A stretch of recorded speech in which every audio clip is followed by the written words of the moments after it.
So the devs actually listened and they decided they're going to revert the implementation of the new mythic enchantments having higher base item level than our current enchantments, as you can see via this post. However, they're still doing something pretty sneakily, which, whatever. Basically, they're still going to be slightly better than having single stats because they'll give a little bit more stats. You can read through this and basically they'll give 1,238 stats on both of those statistics, meaning they give a total of just over 2,470 versus these single stats only giving 2,200.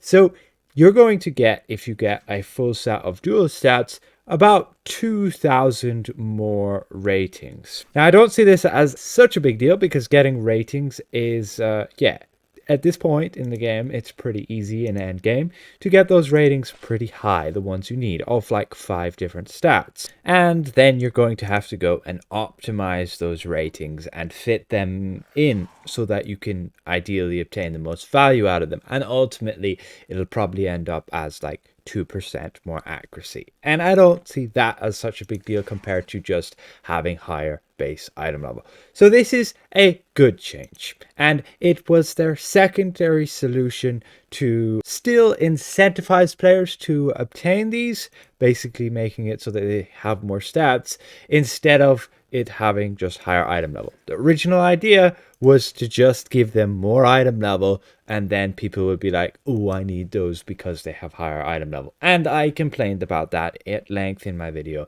made a post on the forums of that, and thankfully they have received that feedback and decided to change that. Now, that will then be implemented on the previous server and we'll be able to see that. But right now you can see they're still in the old version of having 100 more item level.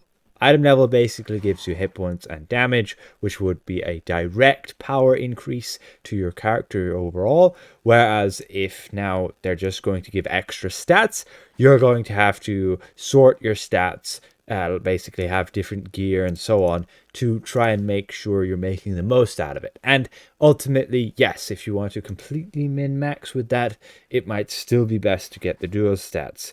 But it's not going to be something that you can obviously see by somebody just having higher item level than you, which I really didn't want to have happened. But on top of that, you may have noticed when we go into a fight with something that they've changed something in the combat. And yes, it's these damage numbers. And they've made it a lot more like convenient and a lot more clear and less random where the numbers are actually going on your screen. So they won't be like completely all over the place. And when you take damage, you can see will always end up like on the right side here. And when you heal damage, you'll always be on the left side here. This is going to be really useful to be able to see where numbers are going.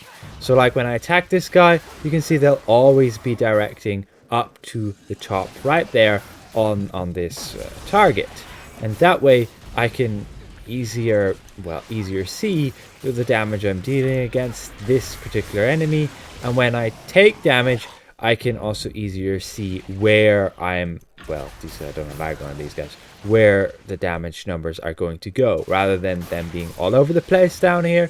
They're just going to end up on the one side, and the same if you heal. So very useful in my opinion. And they did make an overview, a blog in detail going through each of those changes. Very nice to see, especially with some pictures down below. You can see how it would have been before. So basically all the damage numbers was in a full 180 arc above the enemies. So this is where all the damage numbers could end up. And then when you take damage off the player, those damage numbers would end up on this top 180 arc. So they could end up mixing with the damage you deal to enemies. And then the heal or shield markers would end up on the bottom, which was fine. But what they're going to change that to is this, with module 25. All the damage numbers of enemies are going to end up floating to the right side in that 90-degree arc. And then on the bottom, you're going to have your heals and shields to the left on that arc. And then incoming damage on the right arc. This will be really useful, and it'll help you see more clearly the damage you're taking, the healing you're receiving, and then it should also be a bit easier to spot the damage you're dealing.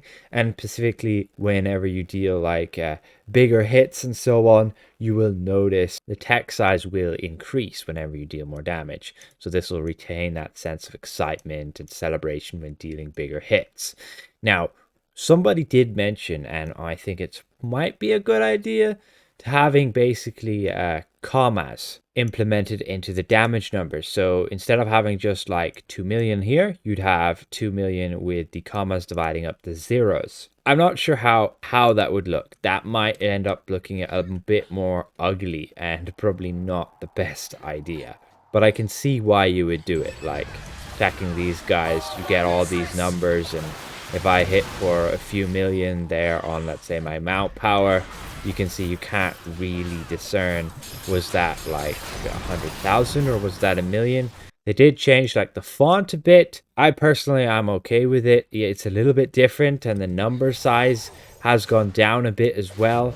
Like the numbers aren't so massive, which I don't know. I'm okay with this change. The font as well, I'm okay with that. I don't see it as much of a big deal, nothing to complain about. And overall, I think it's a good change, especially having those damage numbers heading in kind of the general direction, like to the top right on enemies. And then my damage that I take will be on the right side there. And whenever I heal, it'll be on the left side there. Now we can do a quick comparison here. Like this is the damage numbers against like this dummy right here. This is the module 24. So as it is right now, that's like all the damage numbers. They can float basically left and right everywhere just when you attack there. And then with module 25, the new change will make it so it's like this. The numbers will always just go to the right side there. And the font looks a little bit different, with the numbers being ever so slightly smaller as well. Just to me, they look a bit chubbier as well. I don't really see it as such a big deal. It does make the numbers a little bit clearer to see as well, going from this again over to just this here. Yeah, the numbers are kind of fatter, more like clear. And I think it's a fine change. I particularly like the arcs. Now you may have seen already there's also a post with the companion balance changes, and basically they went over those and what their intent would be. Basically they do intend to like boost companions damage by roughly 20%. I don't think it's going to mean much. They want to have basically a baseline of having lots of different top companions, and the ones that did deal the most damage before should still be dealing like competitive damage. And so you shouldn't need to go and directly replace the companion you were using to basically then something entirely else. And they want to kind of generalize the formulas so that companions are generally using the same formula, but I think what that's going to end up is the honey badger isn't really going to change, because if it's using the same formula as like the pseudo dragon, yet has this special ability to make it so that it deals double the damage, it's going to deal double the damage.